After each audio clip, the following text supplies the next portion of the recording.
అందరికీ హాయ్ అండి. Welcome to Prithvi tarot. అందరూ ఎలా ఉన్నారు? ఈరోజు నేను తీయాలనుకున్న టాపిక్, మిమ్మల్ని దూరం చేసుకున్న మీ పర్సన్ సిచ్యువేషన్ ఎలా ఉంది, ఎలా ఉండబోతోంది. అంటే ఆ కర్మ అనేది ఉంది కనుక తను ఎలాంటి సిచ్యువేషన్లో ఉండబోతున్నారు. బాగానే ఉంటారా? మీరు లేకపోవడం వల్ల ఏమైనా ప్రాబ్లమ్స్ ఫేస్ చేస్తారా? బాగానే ఉన్నట్టు నటిస్తారా? చూద్దాం అసలు తన సిచ్యువేషన్ ఎలా ఉంటుంది అన్న దానిపైన ఈరోజు రీడింగ్ అండి. ప్లీజ్ యూనివర్స్ చెప్పండి, మా వ్యూవర్స్ని దూరం చేసుకున్న వాళ్ళ పర్సన్ యొక్క సిచ్యువేషన్ ఎలా ప్రజెంట్ ఎలా ఉంది, ఎలా ఉండబోతోంది. వాళ్ళ సిచ్యువేషన్ ప్రజెంట్ ఎలా ఉంది, ఎలా ఉండబోతోంది. ప్లీజ్ చెప్పండి యూనివర్స్. ఓహ్, స్టార్టింగ్ ఏ హార్ట్ బ్రేక్. రావాల్సిందే కదండి, ఎందుకంటే మీకు అంత పెయిన్ ఇచ్చారు కదా, అందకు అంత ఇంట్లో పెయిన్ ఇచ్చారు కదా మీకు, మరి అనుభవించాలి కదా. టైంపాస్కి రిలేషన్లోకి వచ్చి వెళ్ళిపోయి ఏదో పెద్ద ఘనకార్యం చేసేసినట్టు, తర్వాత మిమ్మల్ని వద్దనుకొని మిమ్మల్ని చీకొట్టేసి వెళ్ళిపోయి, అవసరమా ఇదంతా? సీరియస్గా రిలేషన్లో ఉండాలనుకుంటే రావాలి ఎవరైనా. ఈ ఆడుతూ పాడుతూ ఉండే రిలేషన్స్ ఎంతకాలం ఉంటాయి?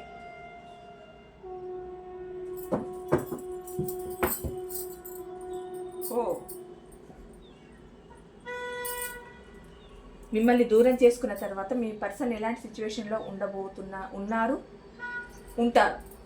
అన్న దానిపైన ఈరోజు రీడింగ్ తీయాలనుకున్నాం కదండి. ఫస్ట్ ఆఫ్ ఆల్ ఏంటంటే, మీ పర్సన్ మీ నుండి చాలా భారంగా మూవ్ అనే వెళ్ళిపోయారు. మరి అది ఎలాంటి సిచ్యువేషనో, మరి అంత భారం కలిగించే పరిస్థితులు మీ పర్సన్కి ఎలా క్రియేట్ అయ్యాయో తెలియదు, కానీ చాలా భారంగా వెళ్ళిపోయారు. అంటే ఆ భారం అది ఫ్యామిలీ నుంచి అయినా కావచ్చు, కెరియర్ వైజ్గా అయినా కావచ్చు, లేకపోతే ఫ్యామిలీలో ఎవరైనా ఇంకా తప్పదు వెళ్ళిపోవాలి అన్న ఒక సిచ్యువేషన్ క్రియేట్ చేసి ఉండొచ్చు మీ పర్సన్కి. అలాంటి సిచ్యువేషన్లో మీ నుంచి మూవ్ అనే వెళ్ళిపోయారు. అది బాధగా వెళ్ళిపోయినా, సంతోషంగా వెళ్ళిపోయినా, మిమ్మల్ని అయితే ఒక రోడ్డు మీద వదిలేసి వెళ్ళిపోవడమే కదా. ఇలా వెళ్ళిపోతారు అని ముందే తెలుసున్నప్పుడు రిలేషన్కి రావడం ఎందుకు? ఇప్పుడు ఫ్యామిలీ కోసమే వెళ్ళిపోతున్నాను, లేదు కెరియర్ కోసం వెళ్ళిపోతున్నాను, లేదా థర్డ్ పార్టీ కోసం వెళ్ళిపోతాను, ఇలాంటి ఆలోచన ఒకటి మైండ్లో ఉన్న తర్వాత మీ లైఫ్లోకి రావడం ఎందుకు? అనవసరం కదా. ఇక్కడ ఏంటి అని అంటే, ఏ గొడవ లేకుండా హ్యాపీగా మీ జీవితాన్ని మీరు గడుపుతూ, మీ ప్రపంచంలో మీరుండి, మీ ఫ్యామిలీనా, మీ కెరియర్నా, మీ జీవితాన్న హ్యాపీగా పొద్దున్న లేచి 3 సార్లు తినేసి హ్యాపీగా ఉంటున్న మీ లైఫ్లోకి అనుకోకుండా ఒక అదేంటి ఓ రాయిలాగా వచ్చి పడిపోయి మీ జీవితాన్ని అల్లకల్లోలం చేసేసి, మీకున్న హ్యాపీనెస్ని పోగొట్టి, మీరు 24 అవర్స్ వాళ్ళ గురించి ఆలోచించేట్టు చేసి, మిమ్మల్ని ఎలాగనంటే ఒక బొమ్మను చేసి ఆడుకొని, ఇంకా మీకు హ్యాపీనెస్ అనేది ఈ రిలేషన్లోకి వచ్చిన తర్వాత నాకు తెలిసి మీకు హ్యాపీనెస్ అనేది లేకుండా పోయింది. ఎందుకంటే 24 అవర్స్ మీ పర్సన్ గురించే మీరు ఆలోచించాలి కదా. ఇంకా మీకు హ్యాపీనెస్ ఎక్కడ ఉంటుంది? మొత్తానికి ఒక బొమ్మలాగా చేసుకున్నారండి, మంచిగా ఒక మరబొమ్మలాగా కీ ఇస్తే ఆడేట్టు మిమ్మల్ని తయారు చేసుకున్నారు. మీరు అంత ఓవర్గా మీ పర్సన్ పైన డిపెండ్ అయి ఉన్నారు.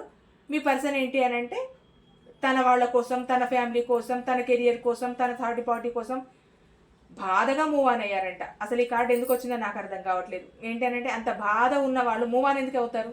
కారు కదా.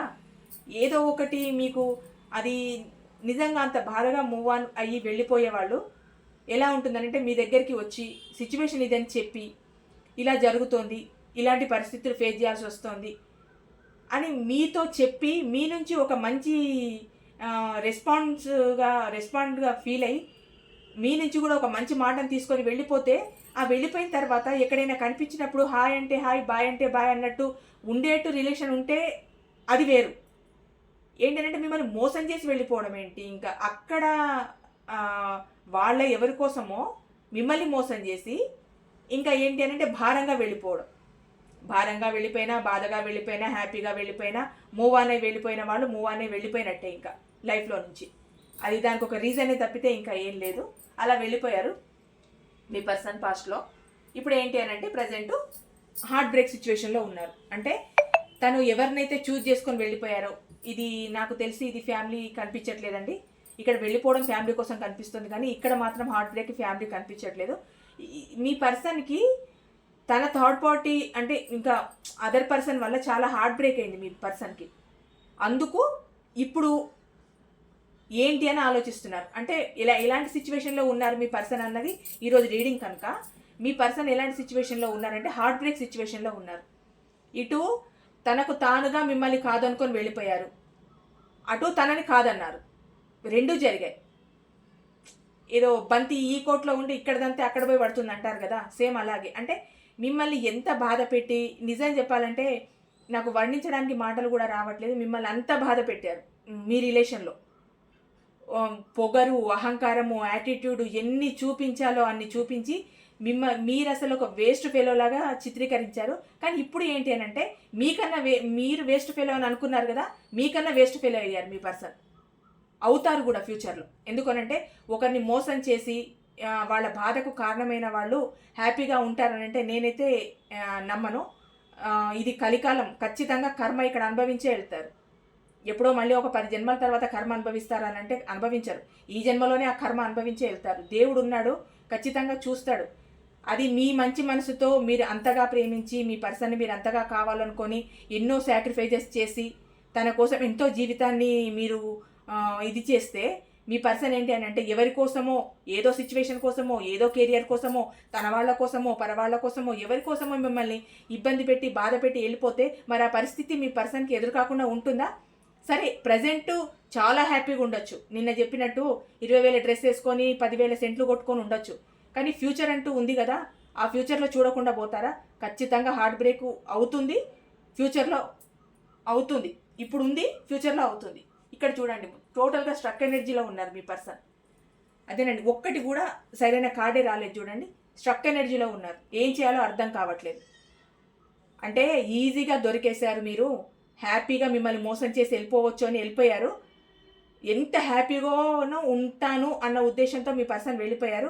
సరే, మిమ్మల్ని వదిలేసినప్పుడు కానీ, మీతో ఆర్గ్యూ చేసినప్పుడు, మీతో గొడవలు పడ్డప్పుడు, మీ మధ్య ఆర్గ్యుమెంట్స్ వచ్చినప్పుడు హ్యాపీగా ఉన్నారేమో, చాలా హ్యాపీగా ఉన్నారేమో. ప్రపంచంలో మీ పర్సన్ అంతా హ్యాపీగా ఉండకపోవచ్చు ఎవ్వరు. కానీ టైం అంటూ వస్తుంది, ఆ టైంకు తగిన ప్రతిఫలాన్ని ఖచ్చితంగా మీ పర్సన్ చూస్తారు. ఎందుకంటే మంచి మనసున్న వాళ్ళని బాధ పెడితే ఆ ఏడుపు ఊరికే పోదు. అది మగవాళ్ళైనా ఆడవాళ్ళైనానండి. కారణం లేకుండా ఒక మనిషిని ఏడిపించడం అంటే అంత ఆషామాషి విషయం కాదు. కారణం ఏదైనా ఉంటే అది ముందు మాట్లాడుకోవాలి కదా. ఇప్పుడు ఫ్యామిలీ ఉందా, వేరే రిలేషన్ ఉందా, కెరియర్ ఉందా, ఏది ఉన్నా కూడా రిలేషన్లో వచ్చే ముందే ఆ మాటలు, ఆ విషయాలు మాట్లాడుకోవాలి. రిలేషన్లోకి వచ్చిన తర్వాత కొంతకాలం గడిపేసిన తర్వాత ఇప్పుడు నువ్వొద్దు, నువ్వంటే ఇంట్రెస్ట్ లేదు, నాకు ఆ ఒపీనియన్ లేదు, నేను అసలు అట్లా ఊహించుకోలేదు, నువ్వే ఊహల్లో బతికేసావు, నువ్వే నా మీద హోప్స్ పెట్టుకున్నావు, నాకు అలాంటి ఒపీనియనే లేదు అని అంటే మరి ఇన్ని రోజులు ఉన్నది ఏంటి? ఇది రిలేషన్ కాదా? దీన్ని ఏమంటారు మరి? అలాంటి ఓవర్ యాక్టింగ్తో ఓవర్గా మిమ్మల్ని ఎంత బాధ పెట్టి వెళ్ళిపోయారో మీ పర్సన్ ఇప్పుడు అంత స్ట్రక్ ఎనర్జీలో ఉన్నారు. అంటే చిన్నగా కర్మ ఫేస్ చేసే టైం మీ పర్సన్కి వచ్చిందండి. ఒకప్పుడు రాలేదేమో, మిమ్మల్ని బాధ పెట్టిన టైంలో మీ పర్సన్ చాలా హ్యాపీగా ఉండొచ్చు. కానీ కర్మ అంటూ ఎంటర్ అయిన తర్వాత మీరు ఎంత అనుభవిస్తున్నారో అందుకు 1000 రెట్లు మీ పర్సన్ అనుభవిస్తారు, ఖచ్చితంగా అనుభవిస్తారు. ఎందుకంటే ఒక తప్పు చేసిన వాళ్ళను బాధ పెట్టి వాళ్ళు పక్కకి వెళ్ళిపోయారంటే అది వేరు. కానీ ఇక్కడ మీరు జెన్యూన్గా ఉన్నారు కదా, జెన్యూన్గా కావాలనుకున్నారు కదా, మీరు ఎంతో సాక్రిఫై చేశారు కదా మీ పర్సన్ కోసం. అలాంటి స్థితిలో మీ పర్సన్ ఎలా ఫీల్ అవ్వాలి? నాకంటూ ఒక మనిషి ఉన్నారు, నా కోసం ఆలోచించే మనిషి ఉన్నారు అని చెప్పి హ్యాపీగా ఆనందపడాలా? మీరు ఎంత కావాలని కోరుకుంటే మిమ్మల్ని అంతా చీకొట్టి వెళ్ళిపోయారు కదా, ఖచ్చితంగా కర్మ అనుభవిస్తారండి. స్ట్రక్డ్ ఎనర్జీలో ఉన్నారు. ఇక్కడ హార్ట్ బ్రేక్ ఉంది. ఇక్కడ తన బలము అసలు ఏం సరిపోవట్లేదు. యాక్చువల్ చెప్పాలంటే మీ పర్సన్కి తన శక్తి సరిపోవట్లేదు. అంటే తను ఏ రిలేషన్లో ఉన్నా, లేదు కెరియర్ గురించి చూస్తూ ఉన్నా, ఫ్యామిలీ పరంగా అయినా, ఎలాంటి విషయంలో అయినా తనకు తన బలం సరిపోవడం లేదు. అంటే మీరు వెనకాల బ్యాక్గా ఉండి మీ పర్సన్కి ఎంత సపోర్ట్ చేశారన్నది గతంలో ఇక్కడ కనపడుతోంది. యాక్చువల్ చెప్పాలంటే మీరే తన బలం, మీరే తన బలహీనత. కానీ మీ పిచ్చి పర్సన్కి అది అర్థం అవ్వలేదు. ఎంతసేపు వేరే మెరుగులు చూసుకొని వెళ్ళిపోయారు, వేరే చోట్లకి వెళ్ళిపోయారే తప్పితే మీరేంటి అన్నది ఒక్క క్షణం మీ పర్సన్ ఆలోచించి ఉంటే ఈరోజు మీకు ఇలాంటి సిచ్యువేషనే రాదు, ఇలా మీరు బాధపడాల్సిన అవసరమే రాదు. మిమ్మల్ని బాధ పెట్టినందుకు కర్మ అనుభవించే సిచ్యువేషన్లో మీ పర్సన్ ఉండరు. ఒకరిని బాధ పెడితే ఊరికే పోతుందా? పోదు కదా. అక్కడ ఏ బలం సరిపోవట్లేదండి. నిస్సహాయ స్థితిలో, ఏ హ్యాపీనెస్ లేదు. ఏ పని చేయాలనిపించట్లేదు, ఏ పని చేయలేకపోతున్నారు. పని చేసినట్టు బిల్డప్ ఇచ్చినా కూడా అక్కడ ఏదీ లేదండి మీ పర్సన్కి. ఏమంటే ఏమీ లేదు. మొత్తం నిస్సహాయ స్థితిలో 0 లెవెల్లో ఉన్నారు మీ పర్సన్. అక్కడ తనకేది బలం సరిపోవట్లేదు. ఇక్కడ తను అనుకున్న రిలేషన్ డెత్ అయిపోయింది. ఏంటి అని అంటే మీ రిలేషన్లో మిమ్మల్ని ప్రాబ్లమ్స్ క్రియేట్ చేసి మీ నుంచి దూరం అయిపోయిన తర్వాత ఇప్పుడు ఏమనుకుంటున్నారంటే ప్రజెంట్ ఎలాంటి సిచ్యువేషన్లో ఆలోచిస్తున్నారనంటే ఇలాంటి సిచ్యువేషన్లో మీ గురించి ఆలోచిస్తున్నారు. ఇప్పుడు నా రిలేషన్ మళ్ళీ రిబర్త్ అయితే బాగుండు అని ఇప్పుడు ఆలోచిస్తున్నారు. ఎందుకనంటే మిమ్మల్ని పెట్టిన బాధ మీ పర్సన్కి క్షణక్షణం గుర్తొస్తుంది. మీరు తన పట్ల చూపించిన కేరింగే కానీ, మీరు తన కోసం చేసిన సాక్రిఫైజెసే కానీ ఏవైనా కూడా మీ పర్సన్కి చాలా గుర్తు రావడం వల్ల నా రిలేషన్ ఇప్పుడు రిబర్త్ అయితే బాగుండు. ఏదో ఆకులు గాలిన తర్వాత చేతులు గాలిన తర్వాత ఆకులు పట్టుకున్నారనే సామెత ఉంటుంది కదా, సేమ్ అలాగే ఉన్నప్పుడు రిలేషన్ని నిలబెట్టుకునే తెలివి లేదు. అప్పుడు ఇష్టమైనట్టు మాట్లాడడం అంటే అప్పుడు మీరు తన కోసం వెయిట్ చేస్తున్నారన్న ఒక అహం ఉంటుంది కదా, ఆ అహంతో ఇష్టం ఉన్నట్టు మాట్లాడేయడం, ఇష్టం ఉన్నట్టు ప్రవర్తించడం, నువ్వెంత అన్నట్టు ఉండడం, నువ్వు లేకపోతే నాకు లైఫ్ లేదా అన్నట్టు ఉండడం, అసలు నువ్వెవరు నా లైఫ్లో అనడం. తన లైఫ్ను ఉద్ధరించడానికి ఇంకా ఎంతమంది ఉన్నారో మరి అలా ఊహించుకొని మిమ్మల్ని పక్కకు పెట్టేశారు. మరి 100 మంది ఉద్ధరించడానికి ఉన్నప్పుడు మీరు అవసరం లేదు కదా, అప్పుడే ఒక మాట చెప్పేస్తే అయిపోతుంది కదా మీకు. అప్పుడు చెప్పలేదు. ఇప్పుడు ఏంటి అని అంటే అక్కడ అన్ని బ్యాడ్ సిచ్యువేషన్స్ ఫేస్ చేస్తూ అలాంటి బ్యాడ్ సిచ్యువేషన్లో ఉన్న తర్వాత హార్ట్ బ్రేక్ అయిన తర్వాత ఇప్పుడు మీ రిలేషన్ రిబర్త్ అవుతే బాగుండు అని అనుకుంటున్నారు. ఇప్పుడు అర్థమవుతుంది. మీరు చూపించిన కేరింగ్ అన్నీ గుర్తొస్తున్నాయి. పాపం తిని పడుకోగానే ఒకటిగా గుర్తొచ్చేస్తుంది. అంటే అక్కడ హార్ట్ బ్రేక్ చేసిన వాళ్ళు గుర్తు రావట్లేదు. ఇప్పుడు తను ఎవరికైతే హార్ట్ బ్రేక్ చేశారో వాళ్ళు గుర్తొస్తున్నారు. ఎందుకంటే వాళ్ళు ప్రేమను పంచారు, కేరింగ్ని ఇచ్చారు, చాలా బాగా చూసుకున్నారు. అసలు ఒక ప్రేమకు నిర్వచనమే మీరు ఇచ్చారు మీ పర్సన్కి. అలాంటి మనిషి మీరు కనుక ఇప్పుడు గుర్తొస్తున్నారు మీ పర్సన్కి. మిమ్మల్ని స్పై చేస్తున్నారండి మీ పర్సన్. ప్రజెంట్ సిచ్యువేషన్లో ఎలాంటి సిచ్యువేషన్లో ఉన్నారు మీ పర్సన్ మీరు దూరమైన తర్వాత అనంటే మిమ్మల్ని స్పై చేస్తున్నారు. ఇంకా అదొకటే చేస్తారు, ఇంకేం చేయలేరు. ఎందుకంటే ఫోన్లు చేతిలో ఉంటాయి 24 hours. ఆ స్పైని మాత్రం చేస్తారు. అంటే ఎవరితో మాట్లాడుతున్నారు, ఎవరితో ఆన్లైన్లో ఎక్కువసేపు ఉన్నారా, ఎవరితో అయినా చాటింగ్ చేస్తున్నారా, నన్ను పక్కన పెట్టేసి ఇంకెవరితో అయినా మాట్లాడుతున్నారా, లేదో థర్డ్ పార్టీ సిచ్యువేషన్లోకి వెళ్ళిపోయారా. విపరీతమైన బాధతో నెత్తినోరు కొట్టుకుంటూ మీరు ఉంటే మీరు థర్డ్ పార్టీ సిచ్యువేషన్లో ఉన్నారని మీ పర్సన్ అనుకోవడం మరీ విచిత్రం. తనేమో థర్డ్ పార్టీ సిచ్యువేషన్లోకి వెళ్ళిపోయారు, అక్కడ హార్ట్ బ్రేక్ అయింది, వాళ్ళు నెత్తి మీద 2 days పంపించేశారు, అయిపోయింది ఇంక అక్కడ. ఇప్పుడు ఏంటి అని అంటే మీ పర్సన్ ఏమనుకుంటారంటే మీరే థర్డ్ పార్టీ సిచ్యువేషన్లో ఏవైనా ఉన్నారేమో అన్న ఒక అపోహ, అలా ఆలోచిస్తూ స్పై చేస్తున్నారు మిమ్మల్ని. ఆన్లైన్లో, ఆఫ్లైన్లో, ఇంట్లో, బయట, చుట్టుపక్కల అంతా మిమ్మల్ని స్పై చేస్తూ ఉన్నారు. ఇక్కడ నిజం చెప్పాలంటే మీకు చాలా ఆప్షన్స్ ఉన్నాయి. మీకు చాలా ఆప్షన్స్ ఉన్నాయి. కానీ మీరు ఎప్పుడూ కూడా మీ పర్సనే కావాలనుకున్నారు, మీ పర్సన్తోనే ఉండాలనుకున్నారు. నిజం చెప్పాలంటే మీది జెన్యూన్ లవ్ అండి. ఇటువంటి సిచ్యువేషన్లో కూడా మీ పర్సన్ని కావాలనుకుంటున్నారు అని అంటే మీది చాలా జెన్యూన్ లవ్. మీ మధ్య ఎలాంటి లావాదేవీలైనా ఉండని, డబ్బు లావాదేవీలే కానీ, కెరియర్ పరంగా కానీ, ఫ్యామిలీ పరంగా కానీ, ఇంకా ఏ విషయాల్లో మీకు లావాదేవీలు ఉన్నా కూడా ఇంకా మీ పర్సన్నే మీరు కావాలనుకుంటున్నారు అని అంటే సరే, కోపంలో 4 మాటలు మీరు అనొచ్చు.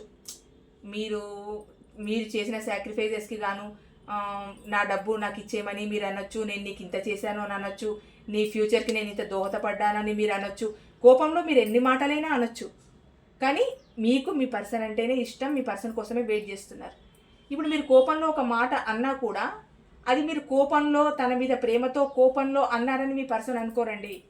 ఎలాగనంటే వేరే థర్డ్ పార్టీ సిచ్యువేషన్లో ఉన్నారేమో, అందుకే నాతో ఇంత సీరియస్గా మాట్లాడుతున్నారు అని కూడా అనుకోవచ్చు. మీరు పొరపాటున ఇంత హార్ట్ బ్రేక్ చేసి మిమ్మల్ని ఇంత బాధ పెట్టిన తర్వాత మీరు ఏదైనా ఒక మాట అంటే సరే థర్డ్ పార్టీ సిచ్యువేషన్లోకి వెళ్ళిపోయారేమో, అంతే ఇప్పుడు దీనిగా మాట్లాడుతున్నారు, మీరు అంత ఓవర్గా మాట్లాడుతున్నారు, నన్ను ఎప్పుడు పాయింట్అవుట్ చేయని వాళ్ళు పాయింట్అవుట్ చేస్తున్నాడు, థర్డ్ పార్టీ సిచ్యువేషన్లోకి వెళ్ళిపోయారు ఏమో అని మీ గురించి మీ పర్సన్ అనుకోవడం. అంటే మీరు ఎలా ఉండాలి అని అంటే మీ పర్సన్ ఏం చేసినా మీరు నోరు మూసుకొని ఉండాలి, ఏమీ మాట్లాడద్దు. మీరు డబ్బే ఇచ్చారా, కెరియర్ పరంగా చూసారా, ఫ్యామిలీని చూసుకున్నారా, తన అభివృద్ధికి దోహదపడ్డారా, తనకు చేదోడు వాదోడుగా ఉన్నారా, తన స్ట్రెంత్ అంతా మీరే ముందుకు నడిపించారా, ఏం చేసినా కూడా నేను ఇది చేశాను అన్నమాట మీ నోటి నుంచి రావద్దు. అలా వచ్చింది అని అంటే మీరు థర్డ్ పార్టీ సిచ్యువేషన్లోకి వెళ్ళిపోయినట్టే. అంటే నేను ఇంత చేసినా కూడా నన్ను ఎందుకు బాధ పెడుతున్నావు, ఎందుకు నన్ను ఇబ్బంది పెడుతున్నావు, ఎందుకు ఇంత సెల్ఫిష్గా అయిపోయి ఇలా నన్ను బాధ పెట్టడం అని మీరు ఒక మాట అడిగారనుకోండి, అది ఏమవుతుందంటే మీరు థర్డ్ పార్టీ సిచ్యువేషన్కి వెళ్ళిపోయినట్టు. అంటే మీ బాధ అనేది బయట పెడితే మీరు థర్డ్ పార్టీ సిచ్యువేషన్కి వెళ్ళిపోయినట్టు. అక్కడ నిజానికి మీ థర్డ్ పార్టీ సిచ్యువేషన్ ఏంటి అంటే మీ బాధే. మీ పర్సన్కి ఏమో వ్యక్తి, మీకేమో బాధ. ఎందుకంటే చాలా హ్యాపీనెస్ ఇచ్చి వెళ్ళారు కదా మీ పర్సన్. మరి మీకు ఎలాగనంటే 24 hours ఏడవడమే. ఇంకా అలాంటి ఒక మంచి హ్యాపీనెస్ నుంచి వెళ్ళిపోయారు. మీకు ఇంకా మొత్తం ఇంటి నిండా వాటరే. అంత మంచి ఒక గిఫ్ట్ ఇచ్చి వెళ్ళారు మీ పర్సన్. తను మాత్రం ప్రజెంట్ సిచ్యువేషన్లో చాలా అంటే చాలా పెయిన్ఫుల్గా ఉన్నారండి. చాలా అనుభవిస్తున్నారు. స్ట్రక్డ్ ఎనర్జీలో ఉన్నారు. తనకు ఎటు తోచట్లేదు. చాలా హెల్ప్లెస్గా ఫీల్ అవుతున్నారు. ఇక్కడ బాటమ్ ఆఫ్ ది డెక్ ఏంటి అని అంటే మీతో రీయూనియన్ చేయాలి. అంటే మీతో ఫోన్ ఆర్ కాల్ మాట్లాడాలి, మీతో రీయూనియన్ చేయాలి. ఇంతకుముందు మీ రిలేషన్షిప్ ఎలా ఉండాలో అలా ఉండాలని ప్రజెంట్ ఆలోచిస్తున్నారు. ఇప్పుడున్న సిచ్యువేషన్లో మీ పర్సన్ ఏం ఆలోచిస్తున్నారు అంటే మీతో రీయూనియన్ కావాలి అని ఆలోచిస్తున్నారు. మీతో హ్యాపీగా ఉండాలి అని ఆలోచిస్తున్నారు. మీకు ఫోన్ ఆర్ కాల్ మెసేజెస్ చేయాలని ఆలోచిస్తున్నారు. ఆలోచన బాగానే ఉంది, కానీ ఒక మెసేజ్ చేసి చూడండి మీరు, ఆ మెసేజ్కి బ్లూటిక్స్ పడనే పడవు. మీరు ఒక కాల్ చేసి చూడండి, ఆ కాల్ లిఫ్టే అవ్వదు, అలాగే ఉండిపోతుంది.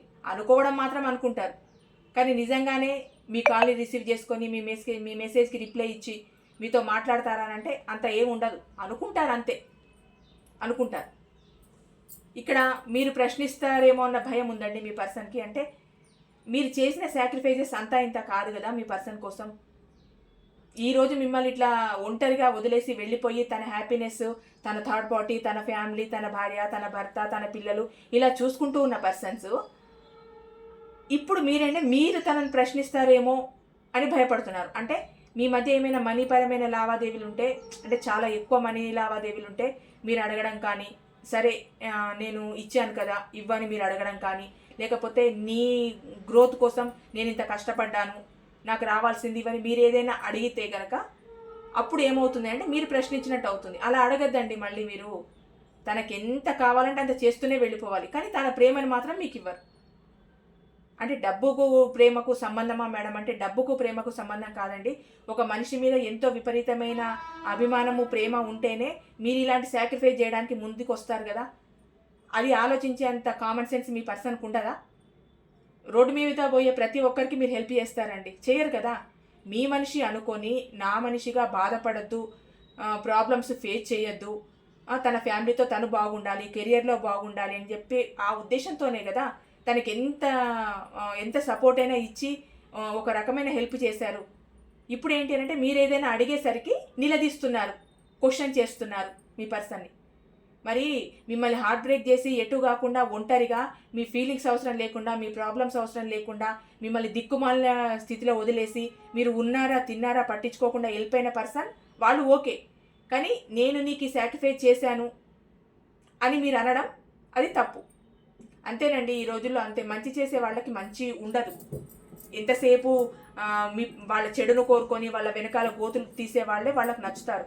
మీలాగా జెన్యున్గా ఉండి ఎంత డబ్బైనా పెట్టి ఎంతైనా సాక్రిఫైజెస్ చేసేవాళ్ళు మీలాంటి వాళ్ళు మంచివాళ్ళు కాదు వాళ్ళకి. ఎందుకంటే మీరు పిచ్చివాళ్ళు కదా, వాళ్ళు వెనక పడుతున్నారు కనుక మీరు మంచివాళ్ళు కాదు. ఏదైనా మీరు ప్రశ్నించారనంటే మీకు థర్డ్ పార్టీ ఉంటుంది. అలా వాళ్ళు వాళ్లకు హార్ట్ బ్రేక్ చేసిన వాళ్ళు మాత్రం చాలా ఇది. ఇంకా మీ పర్సన్ని మొత్తం పువ్వుల పాన్పుల్లో ఇట్లా కూర్చోబెట్టి పూజలు చేస్తున్నారు అనమాట.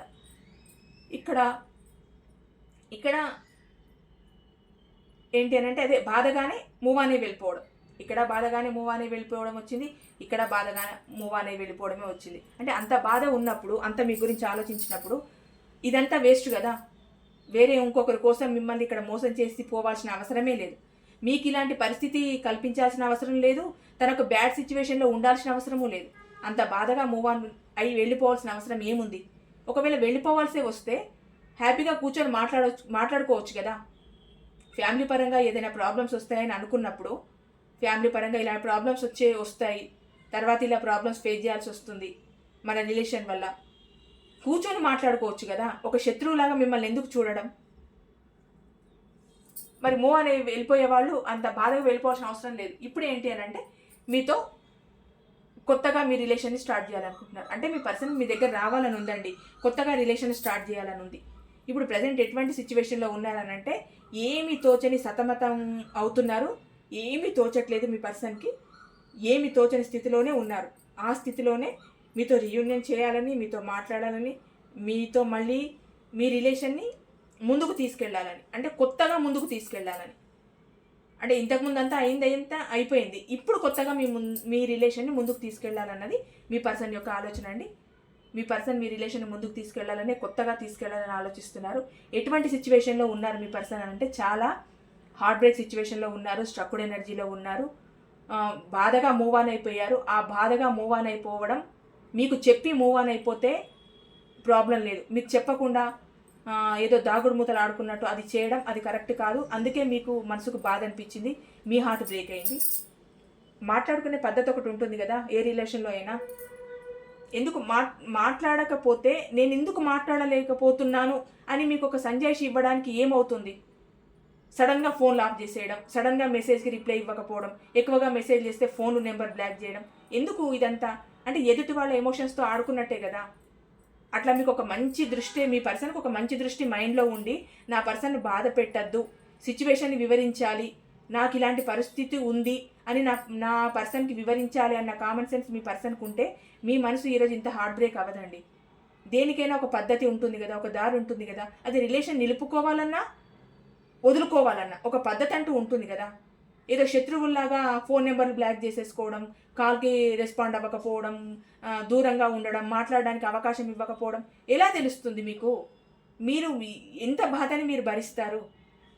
ఒకరోజు, 2 రోజులు, నెల, 2 నెలలు, సంవత్సరాల తరబడి మీరు మాత్రం ఎంత బాధను భరిస్తారు? అసలు ఈ పర్సన్ ఏంటి ఇంత పిచ్చి పిచ్చిగా బిహేవ్ చేస్తున్నారు అన్న ఆలోచన మీకు రాదా? ఒకసారి మాట్లాడతారు, ఒకసారి మాట్లాడరు, ఒకసారి బాగానే ఉంటారు, ఒకసారి బాగానే ఉండరు. అంటే తన పరిస్థితులు బాగుంటే మీతో బాగుండరు, తన పరిస్థితులు బాగోలేకపోయేసరికి మీరు కావాలి మళ్ళీ.